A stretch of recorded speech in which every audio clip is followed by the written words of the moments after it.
చాటున పిందెను చూస్తా, సోకు తీగలో పండును కోస్తా, నువ్వొస్తే కప్పిస్తా ముద్దుల ముంతమ్మ.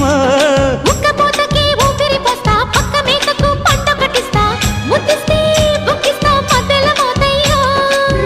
ఓలమ్మో పుకారులో షికారుగా రావమ్మో, ఎదలు ఎడెక్కిస్తే ఎట్టాబులమ్మో. ఊరయ్యో బజారులో మజాలకి రానయ్యో, పగలే పక్కెక్కిస్తే తంటాలేవయ్యో. మిట్టిల మీదున్న మిస్సమ్మయ్య సంటే వడ్డీలతో పాటు ఒళ్ళోకి వస్తుంటే పొగరు చిల్లకల్లెగిరి